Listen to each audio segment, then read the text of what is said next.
proponerle al compañero Rubén que en cuanto pueda, o sea, en cuanto transcurran 10 minutos o cada 10 minutos me vaya notificando para yo estar al tanto.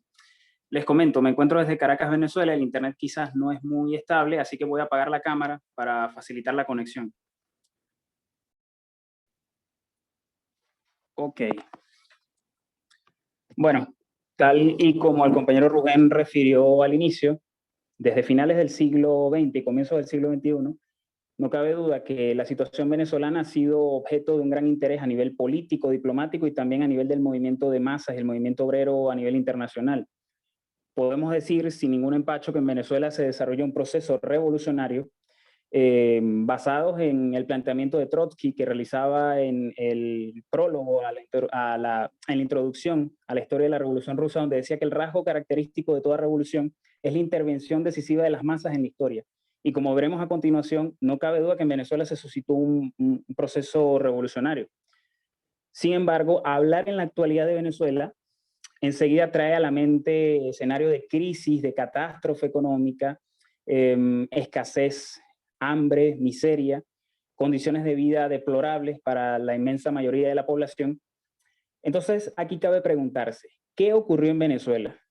Es importante que los revolucionarios nos hagamos estas preguntas y comencemos a indagar en aras de extraer las lecciones importantes de la experiencia venezolana, más en un periodo histórico en donde se están suscitando levantamientos populares en toda Latinoamérica y es necesario extraer las lecciones de la Revolución venezolana para aplicarlos en nuestro contexto particular. Entonces, quisiera comenzar hablando un poco de los elementos centrales del capitalismo venezolano.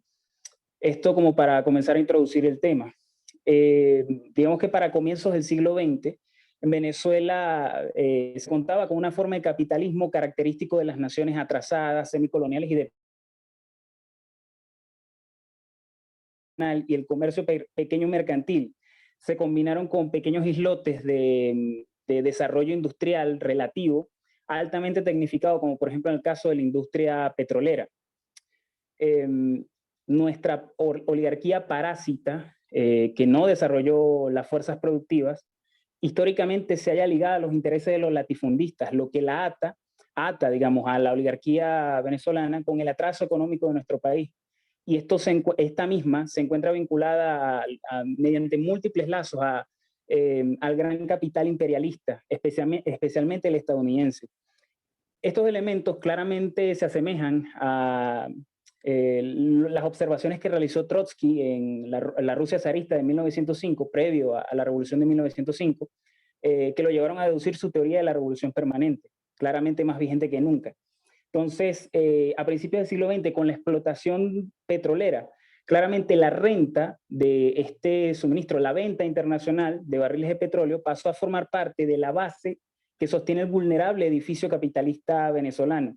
Históricamente, los ingresos petroleros en Venezuela suponen más del 90% del ingreso en divisas del país. En la actualidad se halla en el orden del 96%.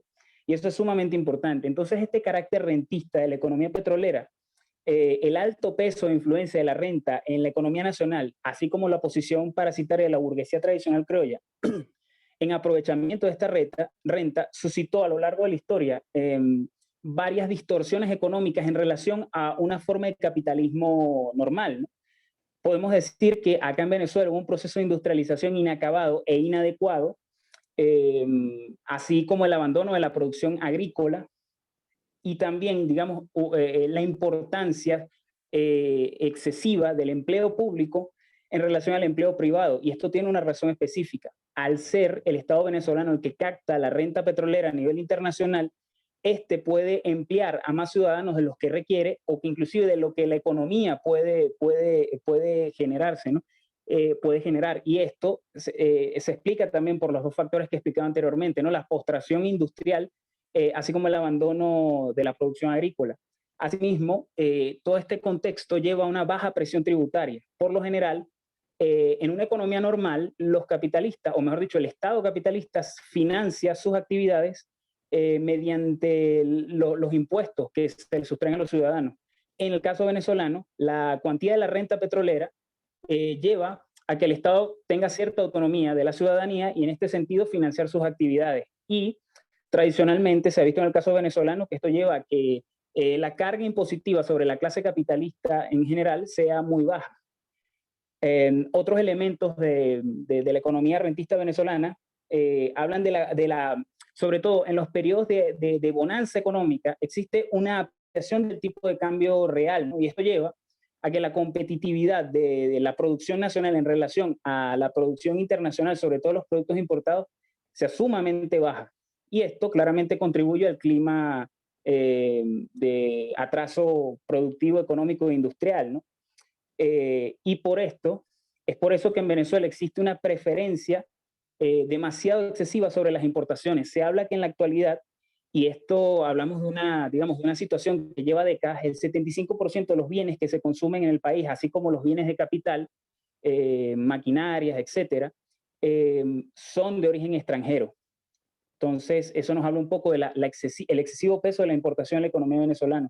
Asimismo, existe un desarrollo desproporcionado del sector servicios y en actividades comerciales, sobre todo de bienes que son en su mayoría importados. Y sobre todo, y aquí digamos nos vamos al kit de la cuestión, el elemento central de la economía rentista venezolana se halla en la fuga fraudulenta de las divisas por parte de la burguesía nacional y sectores burocráticos de turno en los diferentes gobiernos que han aparecido, que han tenido el poder, que ha forjado un desangramiento de la riqueza nacional. El economista burgués Emilio Medina Smith, en un trabajo muy interesante que se llama La fuga de capitales en Venezuela en el año 2005, hablaba de que la fuga fraudulenta de capitales en aprovechamiento de la burguesía de la enorme renta petrolera es un problema crónico, una enfermedad crónica de la economía venezolana. Y esto llevó, según cálculos de Medina Smith, que en los últimos 25 años del siglo XX, la burguesía nacional fugara cerca de 300.000 millones de dólares de la renta petrolera. Esta es una cifra que se asemeja a la fuga de divisas que ha habido, sobre todo en los últimos 20 años, también bajo gobierno del movimiento bolivariano. Entonces, claro, digamos que el ciclo de boom, recesión, que se sitúa en la economía venezolana, es decir, de crecimiento y descenso en los niveles de descenso económico en Venezuela, en general siempre se haya subordinado al cómo van oscilando los precios del petróleo. Dependen fundamentalmente no solamente de los precios del petróleo, sino también de la producción petrolera. Entonces, en este sentido, una vez tenido esclarecidos estos elementos, podemos entender un poco el tipo de crisis que estamos viviendo, pero sobre eso vamos a ahondar más adelante. Yo creo necesario, para entender el surgimiento del movimiento bolivariano, también hablar un poco sobre el desarrollo de la lucha de clases, sobre todo en la segunda mitad del siglo XX. Esto como para ir comprendiendo un poco más las razones históricas de la revolución bolivariana. Entonces, en el año 1958, estalló una revolución popular que derrocó la dictadura de Marcos Pérez Jiménez, en la cual el Partido Comunista, así como el Partido Socialdemócrata, Acción Democrática, y un sector de las Fuerzas Armadas tomaron el poder y descarrilaron esa experiencia revolucionaria bajo carriles de la institucionalidad y la democracia burguesa. Al final organizaron elecciones posteriores, sobre todo el Partido Comunista de Venezuela, orientado bajo una visión del Frente Popular, llevó adelante esta política que concluyó posteriormente en el Pacto de Punto Fijo. ¿Qué fue el Pacto de Punto Fijo? Fue un pacto establecido entre el Partido Acción Democrática, Socialdemócrata y el Partido Demócrata Cristiano, COPEI, bajo el auspicio del imperialismo norteamericano, en aras de garantizarse el control no solamente sobre Venezuela, sino reducir las influencias de la izquierda crecientes en el país, sobre todo en ese periodo. Recordemos que estamos en pleno contexto de la Guerra Fría, donde el imperialismo norteamericano estaba tratando de mitigar la influencia de la Unión Soviética y de la Revolución Cubana sobre todo. Y el punto de la Revolución Cubana es importante porque esto suscitó una influencia muy importante dentro del movimiento de izquierda de Venezuela. Hay que decir que los movimientos, sobre todo varios partidos, asumieron la lucha armada como bandera, pensando que a lo mejor las condiciones que se habían suscitado en Cuba eran trasplantables a Venezuela, y digamos parte de la influencia de la teoría del foco desarrollada por Che Guevara sin desmeritar la valía y el talante revolucionario del Che Guevara, pero debemos decir, uno de los grandes errores del Che Guevara, plantear la idea de que no es necesario esperar a que las condiciones objetivas para la revolución maduren para encauzar un proceso revolucionario o como tal una ofensiva. Una teoría que de alguna manera recuerda algunos elementos de la teoría de la ofensiva planteada por Bela Kun en la insurrección de marzo de 1821 en Alemania. En fin, lo cierto es que la lucha armada al final se encauzó esto llevó a que la dirección, la vanguardia del movimiento obrero en ese momento abandonara la lucha popular, sobre todo la lucha revolucionaria de la clase obrera en las ciudades, que vaya que había una gran efervescencia, sobre todo en la década del 60 del siglo pasado.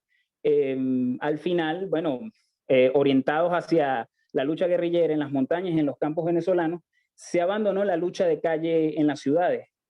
Para los revolucionarios, para los marxistas, nosotros entendemos la necesidad de que la lucha guerrillera, entendiéndola como una táctica de lucha netamente campesina, debe cumplir un papel auxiliar y subordinado a la lucha obrera en las ciudades.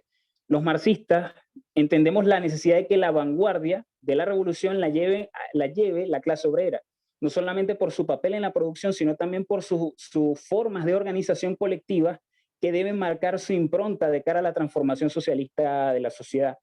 Entonces, claro, esta lucha guerrillera al final llevó al fracaso, esto sin desmeritar tampoco que muchos compañeros mártires revolucionarios dieron su vida por esta causa, pero que no llevó a nada, lamentablemente. Incluso algunos exguerrilleros han reconocido que fue una táctica equivocada, como el compañero Alirio del Mao, quien ha escrito un libro muy interesante que relata toda esta experiencia. Entonces, estos elementos son importantes tenerlos en cuenta porque nos hablan de cómo, de alguna manera, la izquierda, de alguna manera, también se fue, sobre todo la dirección de izquierda, en ese momento, en la década del 60 y 70 del siglo pasado, se fue alejando de las masas y fue... Esto es muy importante, sobre todo porque en la década del 80, finales de la década del 80, se da el estallido popular del Caracazo que no contó con ningún tipo de dirección revolucionaria, lo que delineó su carácter anárquico y bueno, condujo a la derrota en ese caso del movimiento popular en esa crisis revolucionaria. Pero antes de llegar a ese punto, hay que decir que el movimiento guerrillero finalmente se pacifica y eso llevó al desprestigio también de muchos dirigentes guerrilleros, quienes emprendiendo la lucha política a través de elecciones, a través de los diferentes canales de la democracia burguesa, entraron en una política de conciliación de clases que los desvinculó y sencillamente los desprestigió de sus bases, ¿no? Entonces, a partir de la década del 70, mejor dicho, después de la crisis económica, de la recesión mundial del año 73, en Venezuela, y mejor dicho, en el mundo, se da un repunte en los precios del barril de petróleo, un repunte que duró una década y que llevó un periodo de bonanza económica y fuerte estabilización. Fue un periodo de reforma, sobre todo de la mano de la presidencia, la primera presidencia de Carlos Andrés Pérez. Sin embargo, las reformas que se venían concediendo también dieron paso a que hubiese cierto ascenso en las luchas obreras, en la exigencia de mejores condiciones de vida.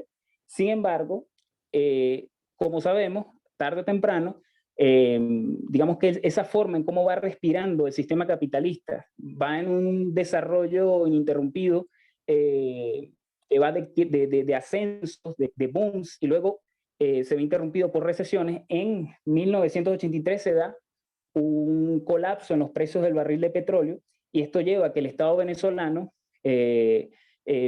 sus cuentas comiencen a caer, a desplomarse, y esto lleva a un proceso de endeudamiento con el Fondo Monetario Internacional, que como bien conocemos, esto lleva a que los gobiernos acepten todo el recetario de este instrumento imperialista en detrimento de las masas trabajadoras, precisamente para mantener bajo los niveles de déficit fiscal, así como para garantizar el pago de los empréstitos por parte de los estados.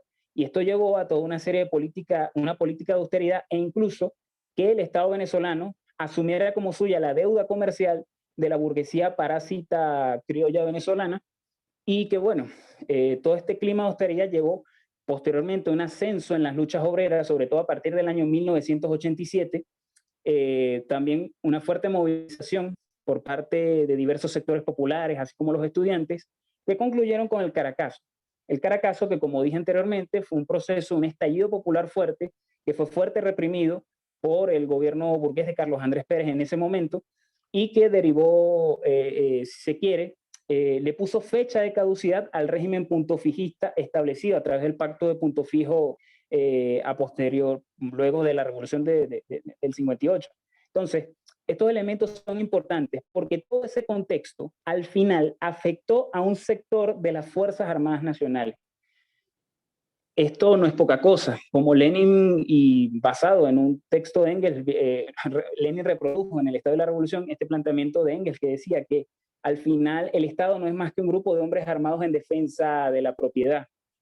Sin embargo, la crisis del régimen capitalista venezolano era tan profunda a finales de la década de los 80 que esto afectó a un sector de las Fuerzas Armadas. Y sobre todo a finales de la década del 70, un grupo de militares de base, digamos militares rasos, en este caso Chávez, que un joven Hugo Rafael Chávez Frías, junto a un conjunto de jóvenes militares, conforman el movimiento Bolivariano 200, sustentado en una ideología que trataba de rescatar la herencia de Simón Bolívar, el gran libertador de Sudamérica, así como el pensamiento de Simón Rodríguez, un pensador que hay que decir tuvo cierto contacto con las ideas de los socialistas utópicos, y llegó a hacer algunas aseveraciones, algunos planteamientos, digamos, presocialistas, como por ejemplo él hablaba de la toparquía, que era como una especie de planteamiento utópico entendido como socialismo, claro, bajo su concepción, un tanto limitada, pero eran los límites de su tiempo histórico. Hablamos del siglo XIX, ¿no?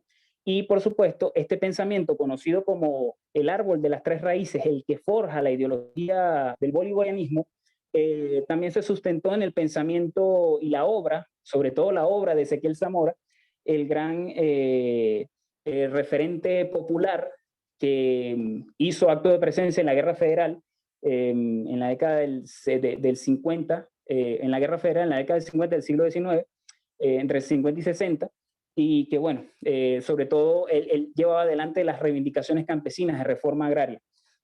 Entonces, bueno, sobre la base de esta ideología se fue organizando este sector que trató de hacer contactos con diferentes sectores de la izquierda en ese momento y emprenden una ofensiva golpista en el año 1992. En este caso, una intentona golpista que fracasó. El mismo Chávez reconoce que ese golpe de Estado en abril de 2002 para derrocar el gobierno de Carlos Andrés Pérez fue una quijotada, en tanto de que no existía una valoración real de las fuerzas o un sentido de proporción claro como para emprender unas fuerzas que llevaran a una victoria realmente. Y incluso hay relatos que plantean de que el plan para el 4 de febrero, el intento de golpe de Estado por parte del movimiento bolivariano, debían salir en un principio 21 batallones de cara a esa insurrección armada de ese sector, de ya para ese momento de bajos y en este caso oficiales medios y tropas de base, 21 batallones y al final salieron 7. Esto nos habla un poco de esa quijotada, tal y como Chávez la refería, pero que sin embargo abrió un boquete en la historia. Ante la crisis del régimen punto fijista, claramente, de alguna manera la inexistencia de un movimiento revolucionario clasista decidido y con suficiente influencia ante el movimiento obrero, claramente que Chávez pudo convertirse en la referencia de las masas en ese momento. Entonces, posteriormente asciende al poder la presidencia de Rafael Caldera, quien no solamente prometía cambios y reformas, sino que se sustentó buena parte de la campaña en la liberación de Chávez para ganar las elecciones. Una vez él gana las elecciones, libera a Chávez y este decide asumir la vía electoral de cara a la toma del poder. Entonces, quisiera saber el tiempo que llevo rápidamente. Ok, 20 minutos. Ok, entonces en este punto, ya en 1998, Hugo Rafael Chávez Frías gana las elecciones presidenciales. Hay que decir que en un principio Hugo Rafael Chávez Frías asume la tercera vía.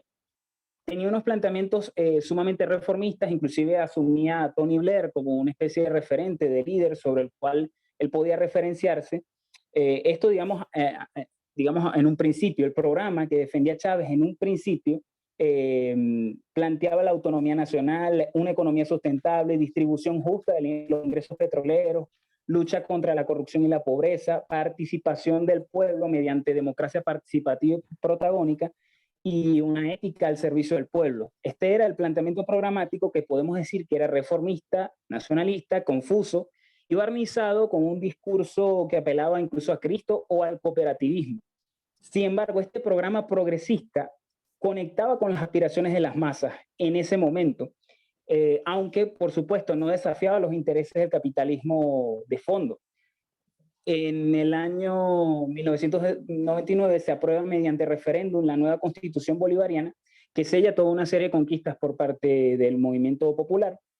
Y en el año 2001, Chávez impulsa 49 leyes habilitantes, leyes que si bien no trastocaban el orden social burgués desde su base, desde su estructura, pero que sin lugar a dudas se encontró con la férrea resistencia de la oligarquía tradicional venezolana, subordinada a los intereses del imperialismo en nuestro país, ¿no? Y esto llevó a un golpe de Estado en abril del 2002, al paro sabotaje petrolero del 2002 y del 2003, las llamadas guarimbas, que son piquetes violentos por parte de elementos de la pequeña burguesía radicalizada en el año 2004, así como toda una sucesión de iniciativas, embestidas violentas por parte de la oligarquía para tratar de poner el gobierno de Chávez, que representaba el gobierno de las mayorías en ese momento. Vuelvo al tema de las leyes habilitantes, porque fundamentalmente las leyes que afectaban los intereses de la oligarquía eran la ley de tierras, que planteaba una recuperación por parte del Estado de territorios ociosos por parte de muchos latifundistas y generar un proceso de reforma agraria. Por otro lado estaba la ley de hidrocarburos, que planteaba que el Estado tuviese mayor control sobre la dirección gerencial de petróleos de Venezuela. Recordemos la importantísima industria petrolera que aporta la mayor cantidad de recursos, ingresos en divisas por parte, por parte de la actividad económica en Venezuela.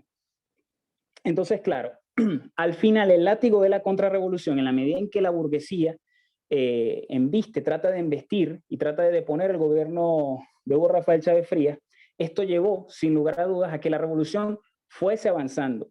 Al final el mismo Chávez, que tenía una visión muy confusa y reformista al principio, se fue orientando hacia una posición un poco más hacia la izquierda. Es así que en el año 2004 declara el carácter antiimperialista de la revolución y en el año 2005 declara el carácter socialista de la revolución. Ahí vemos claramente una evolución política por parte del líder histórico de la revolución bolivariana, que si bien nunca terminó de plantear una política decidida hacia romper de manera radical contra el orden establecido, el orden social burgués, pero que sin embargo iba avanzando, también producto de ese proceso en donde las masas van adquiriendo conciencia de su papel histórico y van presionando a la izquierda, y este se dejaba presionar, pero a su vez con su discurso y su proceso de progresión política, él también radicalizaba a las masas en una especie de dialéctica revolucionaria entre el líder y las masas muy, muy interesante. Sin embargo, bueno, esto llevó, el proceso que vengo mencionando, ¿no?, a un crecimiento de la conciencia política de las masas. Como decíamos al principio, basados en la cita de Trotsky, al final, una revolución, el rasgo característico, parte de la intervención directa de las masas en la historia, y lo podemos ver cómo las masas derrotaron en el 2002 el golpe de la oligarquía y el imperialismo.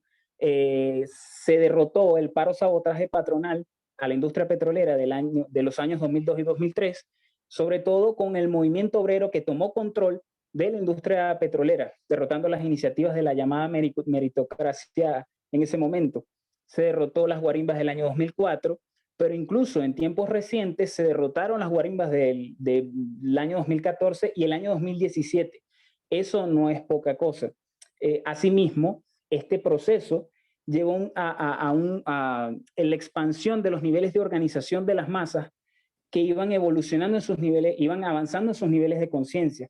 Así proliferaron en el país, ante la convocatoria de Chávez a conformar círculos bolivarianos, se fueron conformando en todo el país. Posteriormente esto avanzó hacia la conformación de consejos comunales, luego comunas, consejos campesinos de trabajadores y consejos campesinos, mejor dicho, y consejos socialistas de trabajadores. Sobre todo la burguesía, en la medida en que notaba que el gobierno iba avanzando, iba tocando cada vez más sus intereses, no cabe duda que profundizó la huelga de inversiones que desde la década de los 80 del siglo pasado llevaba adelante en contra de la industria nacional. Esto llevó a innumerables cierres de fábricas que radicalizaron al movimiento obrero en defensa de sus puestos de trabajo y derivó en el surgimiento de un movimiento por el control obrero. Hubo tomas de fábricas y la conformación de diferentes frentes, como el Freteco, del cual la corriente marxista de lucha de clases participó en aras de incidir en todo este proceso de toma de conciencia. ¿Cómo negar que había un proceso revolucionario? Y esto es necesario enmarcarlo porque digamos que la percepción o la visión que tratan de proyectar algunas sectas niegan el carácter revolucionario del proceso que se vivió en Venezuela. Como siempre, ellos distanciados del movimiento de masa son incapaces de ver la realidad que se les presenta incluso enfrente de sus ojos. Entonces, a ver, sin embargo, esto es importante, la revolución no se completó. No se completó tomando las palancas fundamentales de la economía, entiéndase la industria, la banca, los latifundios, el comercio exterior, y desmontando el aparato estatal burgués. Esto es fundamental porque marca el devenir posterior de la crisis que se suscitó posteriormente. Y aquí es necesario detenerse en un planteamiento que realizaba el camarada Alan Guth en el año 2004, una especie de pronóstico de perspectiva que se cumplió, podemos decirlo en la actualidad, en condiciones de laboratorio. Y me voy a permitir leer este texto, extraer este fragmento del texto Tesis sobre la revolución y la contrarrevolución en Venezuela, del año 2004. Leo: a menos que se den pasos decisivos para tomar el control de la economía, la población venezolana se enfrentará a un futuro de creciente caos económico, desempleo y pobreza que ni siquiera la enorme riqueza petrolera de Venezuela podrá evitar. Pero incluso sin eso, el intento de combinar medidas de nacionalización de la economía, de mercado, el intento de combinar medidas de nacionalización con la economía de mercado provocará distorsiones y particularmente una inflación que acabará con las conquistas y provocará dislocación económica. La nacionalización de los puntos clave de la economía es, por lo tanto, una medida absolutamente necesaria y urgente de autodefensa para la mayoría, para proteger sus intereses vitales y el derecho más fundamental, el derecho a la vida. Claramente ahí se expresa nuevamente la posición correcta que la corriente marxista internacional tuvo desde un inicio con respecto a la revolución bolivariana. En este caso, en la medida en que la revolución va avanzando, hay que decir que a niveles dirigentes, la política que se fue emprendiendo se sustentaba en la tesis del socialismo petrolero. Es decir, utilizar la renta petrolera para promover todo tipo de políticas sociales progresistas, pero sin tocar en lo fundamental las relaciones de propiedad burguesa. Si bien se decretaron algunas expropiaciones, esto debido al abandono, al cierre de algunas empresas por parte de la oligarquía, de la burguesía tradicional, estos no representaban empresas fundamentales que, digamos, que tuvieran un peso decisivo en la economía venezolana controlada fundamentalmente por pocos monopolios económicos en el país, ¿no? Entonces, sin embargo, fueron algunas de estas medidas las que también, en la medida en que no se trascendía la revolución, provocaron caos económico y social. En este sentido, obviamente la burguesía prolongó su huelga de inversiones y la fuga de capitales, y se estima que entre el 2004 y el 2010, según cifras de Conindustria, cerraron cerca de 4.000 empresas en toda Venezuela, ¿no? Y esto también fue lo que sustentó todo el movimiento por el control obrero en defensa de los puestos de trabajo. Esto es importante. Se dice que en Venezuela lo que fracasó fue el socialismo. Y nosotros con toda la fuerza del mundo tenemos que decir que en Venezuela no fracasó el socialismo, el cual nunca se instauró. En Venezuela lo que fracasó fue un modelo de regulaciones superpuestas por parte del gobierno al sistema capitalista venezolano, que por un lado, regulaciones que evitaron el libre desarrollo de una economía de mercado, pero que por otro no alcanzaron a quebrar de forma definitiva el orden de producción capitalista y sus relaciones de propiedad. Esto es fundamental. El intento del gobierno a través de impulsar una economía mixta que hiciera conciliar los intereses del empresariado con ciertas reformas sociales solamente iba a llevar al caos.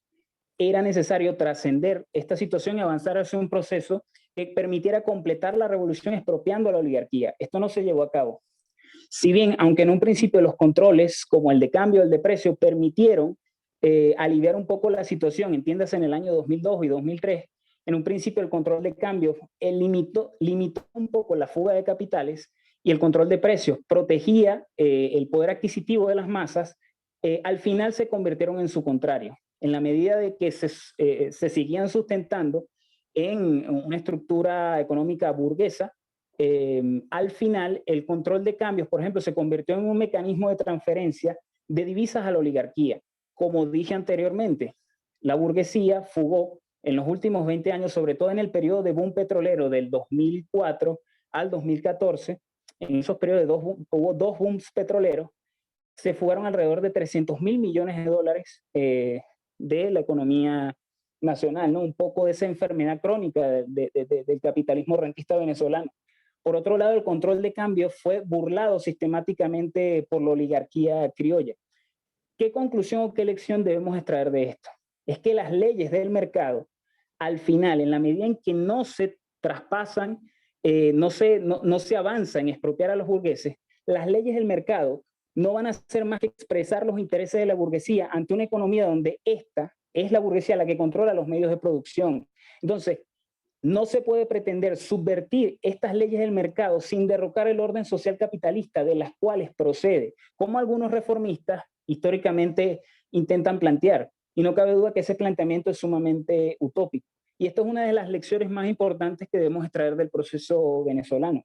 Entonces, esta situación, en un principio, pudo ser solventada en tanto de que el descenso productivo por la huelga de inversiones capitalistas llevó al gobierno a multiplicar las importaciones estatales. Se cree que de 2004 a 2006 el Estado quintuplicó las importaciones.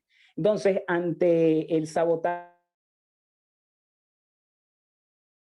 el cierre de fábricas de la oligarquía y por tanto el descenso de los niveles de oferta por parte del mercado nacional de mercancías y de bienes y servicios, al final esto llevó a que el Estado, en lugar de expropiar a la oligarquía y emprender un plan de producción nacional bajo control democrático de los trabajadores, lo que decidió fue aplicar una política de impórtalo todo.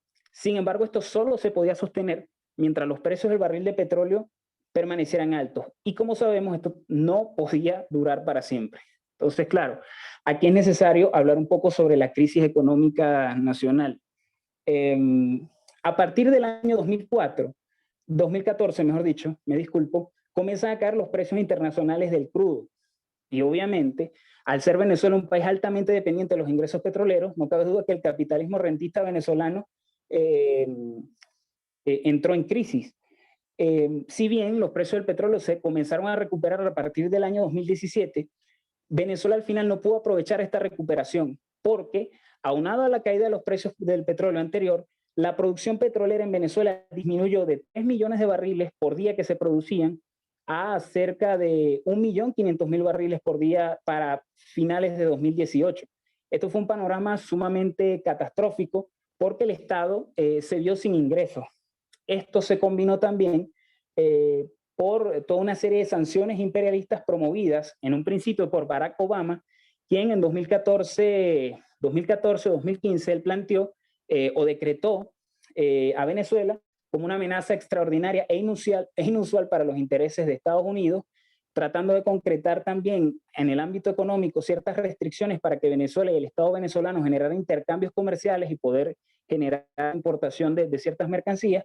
Pero esto con Trump tuvo un salto decisivo. A partir del año 2017, Trump promueve toda una serie de sanciones que buscaron impedir que Venezuela refinanciara su deuda y en este sentido, PDVSA, también se impidió que PDVSA, la industria petrolera, pudiera no solamente refinanciar su deuda, sino que pudiera tener intercambios comerciales con sus proveedores y esto sin lugar a dudas hundió la operatividad y la producción de la industria petrolera nacional. Ya digamos que para el año 2019, a la par de la autoproclamación de Juan Guaidó como presidente interino de Venezuela, entre comillas, se impuso también un embargo petrolero, prohibiendo la exportación de petróleo venezolano a Estados Unidos y restringiendo las operaciones financieras con este fin a otros países. Por otro lado, otro elemento que viene a aunar a la crisis tuvo que ver con el intento del Estado venezolano de pagar en su totalidad la deuda externa en aquel momento. El mismo Maduro llegó a reconocer que en los años 2016, entre el año 2016 y 2018, entre estos años, llegó a pagar cerca de 74.000 millones de dólares, lo que equivale, óigase bien, a 5 años de importación de alimentos a niveles del año 2013. Esto es sumamente significativo si tomamos en cuenta que en ese mismo periodo las importaciones estatales descendieron en más de un 90%. Mejor dicho, en el periodo de 2013 al 2018. Y claramente entendemos que se generó una profunda escasez cuando observamos, por ejemplo, en los medios de comunicación que siempre le dan cobertura al caso venezolano, la situación de anaqueles vacíos se explica en buena medida por esta política del gobierno, política que se sustentó en la creencia de que al pagar puntualmente la deuda externa, poniendo por encima el lucro de los acreedores de la deuda a las necesidades de las personas, se podía bajar el riesgo país y por tanto los imperialistas vendrían a invertir en Venezuela. Esto claramente nunca pasó y sin embargo propició, en tanto que había mayor escasez de bienes y servicios, en tanto que descienden las importaciones estatales y en general en Venezuela, generó, en la medida en que el gobierno también va aplicando una medida monetaria expansiva, una hiperinflación. Entonces, claro, todo este panorama de desinversión de la burguesía, fuga de capitales, caída de los ingresos petroleros, desplome de las importaciones y pago de la deuda externa, generó un déficit fiscal que en su punto más alto llegó a alcanzar el 21%. Y bueno, una depresión económica, estos números son de verdad bastante impresionantes, una depresión económica que desde 2013 hasta la actualidad ronda entre el 70 y el 90%. Y no hay cifras precisas porque el gobierno venezolano no ha tenido interés en publicarlas, obviamente. Asimismo, una hiperinflación que llegó a rondar cerca de 121.000% en el año 2018. Suena increíble, pero obviamente que ante todo el panorama económico que he venido describiendo, claramente las circunstancias iban a derivar a eso, ¿no? Quisiera conocer cuánto tiempo tengo, cuánto tiempo me resta. Ah, ok. Me acaban de informar por acá que 38 minutos. Entonces, en este caso, para respetar el tiempo, quería hablar un poco más sobre las causas de la hiperinflación, pero creo que no me va a dar suficiente tiempo.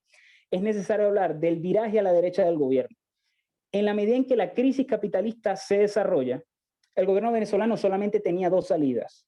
O aplicar una salida capitalista a la crisis, descargando todo el peso de la crisis sobre los hombros de los trabajadores, o en su defecto, dar un paso hacia una salida revolucionaria, demoliendo el viejo capitalismo dependiente y rentista, empoderando al pueblo trabajador y trascendiendo la institucionalidad estatal burguesa. Como la historia de los últimos años lo demuestra, el gobierno venezolano se orientó hacia la salida capitalista a la crisis.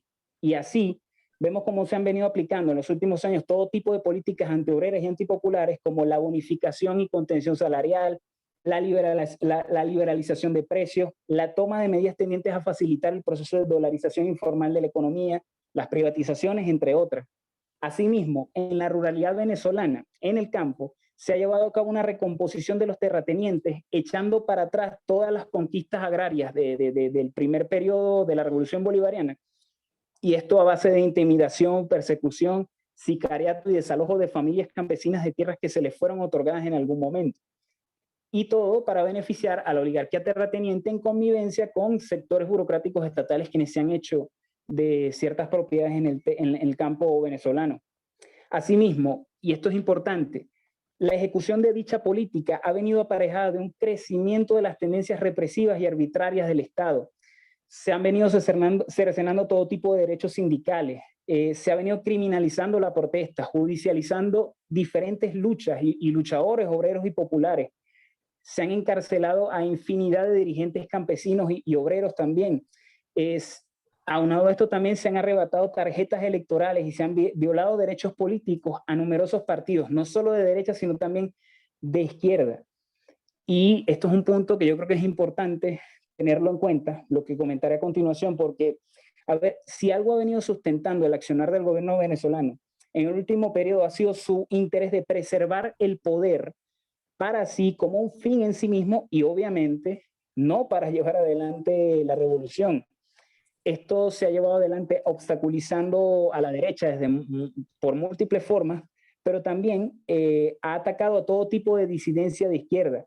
Y eso lo vimos sobre todo el año pasado cuando se le arrebatan los derechos políticos y de pertenencia de tarjeta electoral a partidos como Patria para Todos, Partido Popular y de Izquierda, así como el Partido Tupamaros, partidos que históricamente se encontraron, se hallaron siempre apoyando el proceso bolivariano, pero que claro, el gobierno y sobre todo el PSUV a través del Tribunal Supremo de Justicia decidió otorgar las tarjetas y los derechos políticos de estos partidos a tendencias más afines al partido de gobierno. Entonces, claro, esto claramente refleja elementos claros de bonapartismo dentro de la dirigencia gubernamental.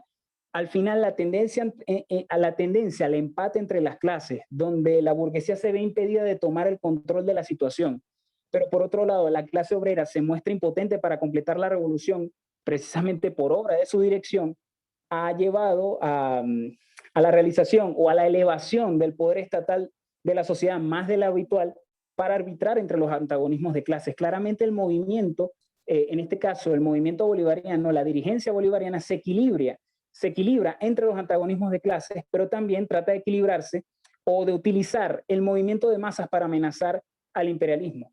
Y claramente todo esto se lleva adelante socavando varios parámetros de la democracia burguesa, mientras trata el gobierno de negociar estabilidad con la clase dominante. Entonces, de esta manera, estamos en presencia de un régimen con fuertes rasgos de bonapartismo burgués, con una base residual de apoyo que procede de su pasado revolucionario. Aunado a esto, la profunda corrupción estatal ha llevado a que diferentes sectores se hayan enriquecido mediante el robo a las cuentas públicas y ahora se conviertan en emprendedores, algunos conocidos o mal llamados burgueses revolucionarios, quienes ahora están emprendiendo en diferentes áreas. Están creando un sinnúmero de bodegones, pero incluso